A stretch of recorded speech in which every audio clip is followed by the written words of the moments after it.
Hey everybody, it's that time again. Time for Darrell's Monday Market Report.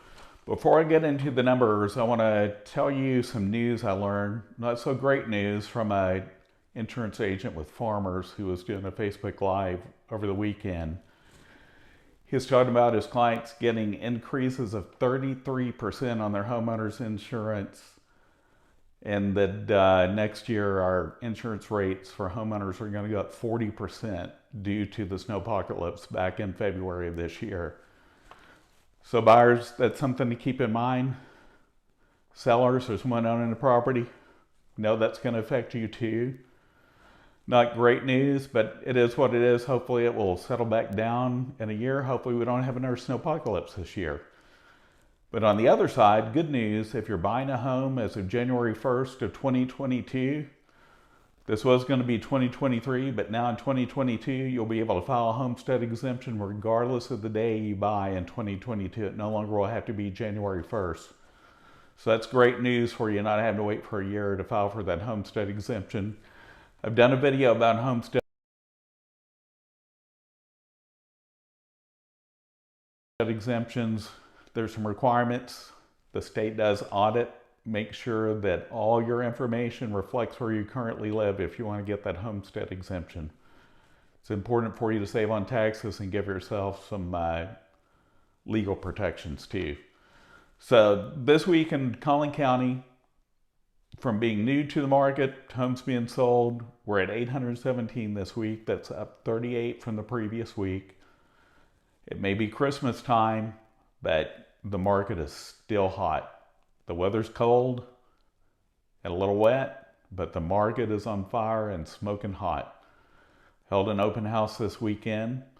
Didn't have a lot of traffic, but the buyers that were there were very serious. I talked about this last week. Anybody that's putting a home on the market this time of year, if you have buyers looking, they're extremely serious if they're looking at your home. So keep that in mind. This week, Collin County, 136 new properties hit the market or had a price change. We had 205 go under contract, 252 that went pending, and 262 that sold. Look at that. That's basically double the number of properties that hit the market this week. So you can see in all of Collin County, when you hit the market, things don't last long. And the homes on the market are getting out of your way so that buyers can make offers on yours. Less competition. I've been working with buyers, and I have to be careful what I'm going to say. If you see a home that's back on the market, be sure and ask your agent, is that home potentially an iBuyer's home? Have your agent educate you about iBuyers and what they are and what that may mean to you. It's just something I wanted to mention because I've had a couple buyers that made offers on some of those properties, and it was interesting. So I just want to bring that out there. Talk to your agent to educate you on that. Something you definitely want to know about. This week in Allen, had 5 new properties hit the market or had a price change. Look at this, 13 went under contract, more than double went under contract that hit the market in Allen. So if you're wondering how long it's going to take to sell your home in Allen, you can see all this activities in the last 7 days I talk about every Monday. We had 8 that went pending, 19 that sold. And in Lucas this week, 2 new properties hit the market or had a price change. We had 1 that went under contract, 1 that went pending, and 5 that sold. Parker this week had 2 new properties that hit the market or had a price change, nothing that went under contract, nothing that went pending, and 5 that sold. Fairview had 1 that went under contract, one new to the market or had a price change, nothing went pending, and 3 that sold. So every week I talk about our top 3 cities in the Collin County area, and we rank them. This week, Mckinney's number 1 at 155. That's from properties new to the market all the way to having been sold. Plano's second at 144. Frisco's third at 114. McKinney, you've got a lot of new construction there. Plano, of course, is basically built out. Frisco, obviously, has got a long way to go up where the Stars are, or the Star where the Cowboys play. Got lots of construction going there on the $5 billion mile. So if you're looking up that way, lots of choices in new construction, not inexpensive. This week in Plano, had 27 new properties hit the market or had a price change, with 35 that went under contract, 35 that went pending, and 47 that sold.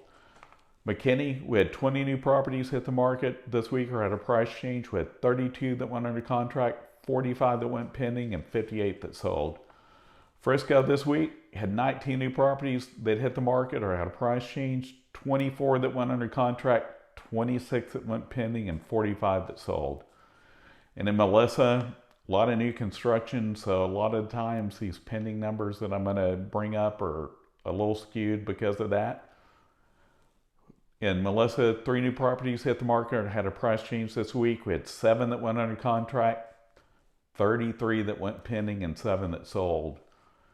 So I'm guessing those 33, a lot of those are probably new construction, but it's hard to know. But that just tells you how much activity there is in Melisa. Princeton, 11 new properties to the market this week or had price changed at 8 that went under contract, 12 that went pending, and 13 that sold. And good old wide awake Wylie, 5 new properties hit the market or had a price change, with 9 that went under contract, 10 that went pending, and 9 that sold. And I do want to mention, when I was at my open house this weekend, I had some buyers that came in. I believe they were from Pennsylvania, and they asked me if I knew of agents that did virtual tours. And I told them about my YouTube channel. I do a lot of virtual tours for people that are out of state. That's very important when you're looking to relocate to an area. You want to find someone that knows the area. And if you're not able to make it out on a plane, find yourself a great agent that will do a video walkthrough for you and point things out that are positive and negative about the home, just so you know. Positive, negative about the neighborhood, the schools, whatever may be important. It's just something to keep in mind. This week in Lavon, had 3 new properties hit the market or had a price change. We had 1 that went under contract, 3 that went pending, and 4 that sold. And Anna, a lot of activity this week. We had 18 new properties hit the market or had a price change. We had 15 that went under contract, 3 that went pending, and 18 that sold. So the new properties hit the market were wiped out by the number that sold this week. Farmersville, 1 new property hit the market or had a price change. We had 6 that went under contract, none that went pending, and 6 that sold. Van Alstyne this week, 3 new properties hit the market or had a price change. We had 6 that went under contract, 13 that went pending, and 4 that sold. Hope you're having a great week. If you have any questions about an area I don't talk about, your specific neighborhood, any place in Dallas-Fort Worth, any questions about the area, or if you want me to talk about a subject that I haven't talked about, I'm going to try and do some content over the holidays. Once Christmas rolls past, I'll have a little bit of time. All my information's at the end of my video. Look for it in the bumper. You have a great week. Stay warm out there. Talk to you soon.